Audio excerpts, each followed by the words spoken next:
Hi, welcome to the case study for relevance debugging and explaining at LinkedIn. My name is Daniel, and this is a joint work with Yu Chen, and we're both from machine learning infrastructure team at LinkedIn. So why do we need relevance debugging and explaining? The most obvious reason is that we want to improve the performance of our relevance machine learning model.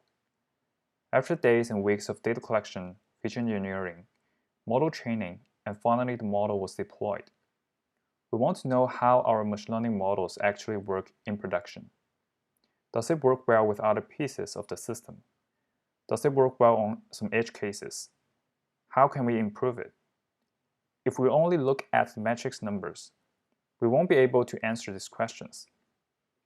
By improving the relevance machine learning models, we provide value to our members.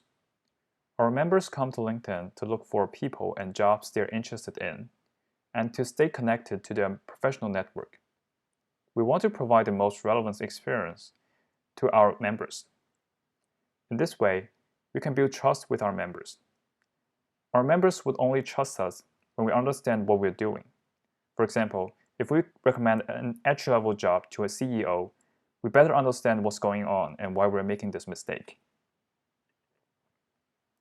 Now let's take a look at the architecture of our relevance system at LinkedIn. Let's take search as an example. Our members use their mobile apps or browser to find relevant information.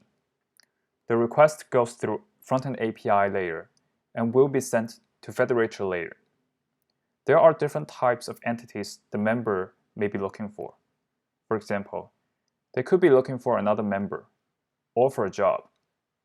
So the federator will send the query to the broker layer of different types of entities. For each type of these entities, the data will be partitioned into different shards. For each shard, it has a cluster of machines located in different data center. So the request goes to different shards, and the search results will be fetched and finally returned to the member. This is where machine learning models comes into play. The federator layer will try to understand what the user is looking for to decide which broker to query. It could be one or more brokers depending on the search keyword. So there's a machine learning model in this layer to figure out the user intention. In the broker and shards layer, there are machine learning models to score the search results. So there will be a first pass ranking and a second pass ranking. So what could go wrong in this diagram? First of all, the services could go down. The request could fail because of a bug or the query took too long and it got timed out. The data in each shard could be stale. The data doesn't exist in our search index. And when it comes to the machine learning part, the quality of the feature might not be good. Sometimes the feature doesn't really represent what we thought it should be.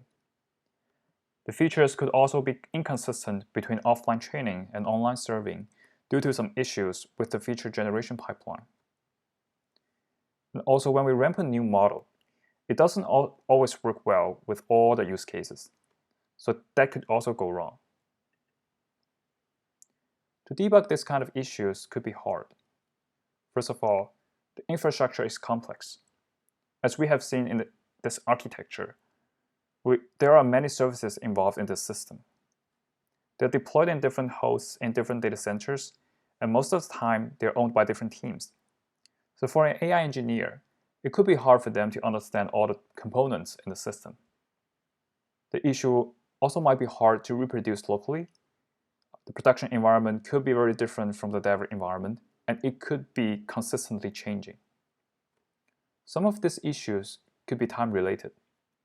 This kind of issues is especially hard to debug.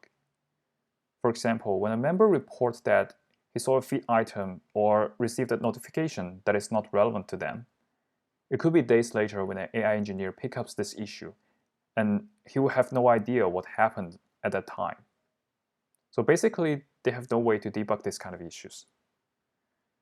Also, debugging this issue locally could be time-consuming. You will need to set up the local environment, deploy multiple services locally, get the permission to access the production data to reproduce the issue, and most of the time, you won't be able to reproduce it. The whole process could take a long time and it's really not productive. So what we do here is to provide the infrastructure to collect the debugging data and web UI tool to query the system to visualize the data. This is the overall architecture of the solution that we provide.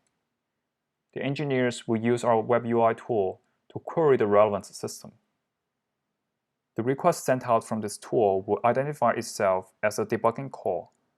So when each service receives the request, they will collect the data for debugging. For example, the request and response of this service, some statistics about the query, and most importantly, the features and the scores of each item. And each of these services will send out the collected data using Kafka, and the data will be stored in some kind of storage system. After the query has finished, the web UI tool will query the storage system and visualize the call graph and the data to the engineer. The reason we used Kafka instead of returning the debugging data in the response is that the data size could be very large, and it affects the performance of the system. And also, if a service fails, we may lose all the debugging data from other services.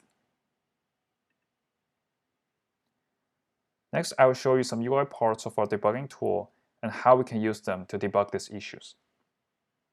The call graph here shows how the query was sent to different services. The service call graph could be different depending on the search keyword and search vertical. So it's very important for our engineers to understand the call graph and be able to see the request and response and what happened in each of these services. For example, if a service returned 500, we would like to see the host name, the version of the service, and also the logs. Sometimes the engineers not only want to see what was returned by the front-end API, they also want to debug a particular service in a particular data center or cluster. They could use our tool to specify which service or which host they want to debug and construct the query. In this way, they can tweak the request to see what does it change the results. Our users could also see some statistics of the query, such as how long does each phase take and how efficient is the query. This could help them to locate the issue or improve the latency of the system. Sometimes the engineers would get questions like, why am I seeing this feed item? Or why is this search resource ranked in the first place?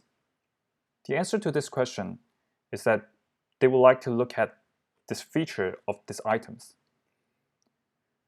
The issue usually happens when they're experimenting a new feature in the model, and the quality of the feature doesn't meet their expectation and doesn't perform well in the online system. In this case, the engineers would be interested in this particular new feature to see if the value is abnormal. Sometimes the issue happens when there are a new model being ramped in production. Since we could have multiple models deployed for A/B tests, the engineers would also like to know what is the model being used at the time of scoring. This is also useful because sometimes a model has a failure and it falls back to a default model, and they will also want to confirm which one was being used. Our engineers would also get questions such as, why am I not seeing something? It would be very helpful to see what has been returned and what has been dropped in each layer to see how was the item re-ranked. Sometimes the data doesn't exist in our online store, and sometimes the items are dropped because the score is not high enough. This would help the engineers to find out the root cause quickly. And here are some more advanced use cases when it comes to debugging and explaining the Relevance system.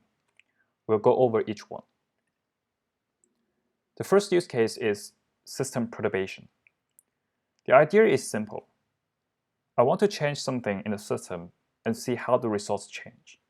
For example, if I want to confirm a bug fix before making code changes, or just to observe how a new model would work before exposing it to the traffic. So how does it work? First, the engineer uses our tool to specify what kind of perturbation he or she wants to perform, which is injected as part of the request. Our tool then passes this perturbation to the downstream services, overrides the system's behavior and surfaces the results back to the engineer. Some examples of perturbation include overriding the settings or treatments of online A/B tests. To select a new machine learning model and do sanity check with its results before ramping up the traffic. Or to override feature values and see if an item will be ranked differently in the search results. Another advanced use case is side-by-side comparison. We want to compare the results of two different machine learning models. Or we may want to compare features and ranking scores of two items. The two items can come from a single query, which is to understand their relative ranking, or two queries to understand the differences between models. Here's the user interface when comparing the results from two different queries. The UI shows changes in ranking position of the same item. As you can see in this example, query 1 on the left side is using a different model from query 2 on the right side.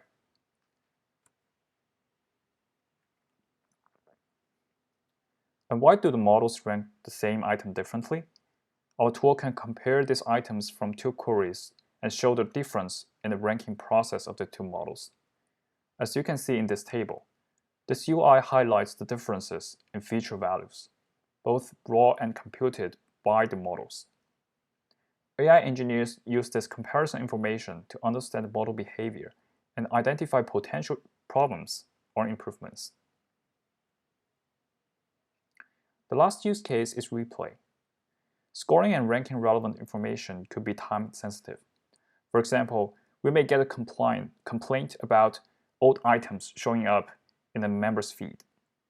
To debug the problem, we need to reproduce the feed items returned by the model at a specific time point in the past.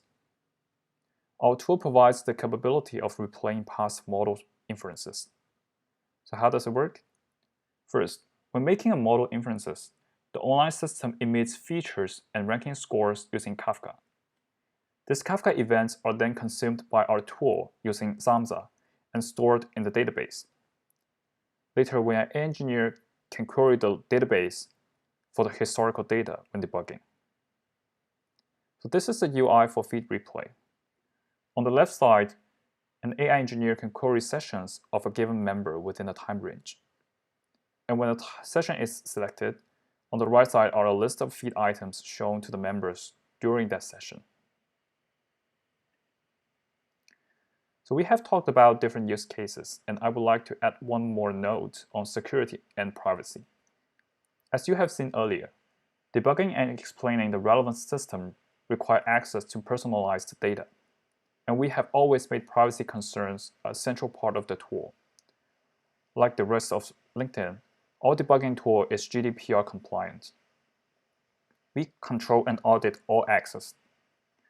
Debugging data also has a limited retention time, about a couple of weeks. And the replay capability from the previous slides only works for our internal employees. With the debugging tool, we'll give engineers as much visibility as possible when protecting our member privacies. Here's a list of AI teams that are using our tool on a daily basis: search, feed, comments, etc. As AI becomes more and more prevalent in our daily life, it's important to understand the models and debug them when they don't behave as expected. I hope my talk has been helpful. Thank you.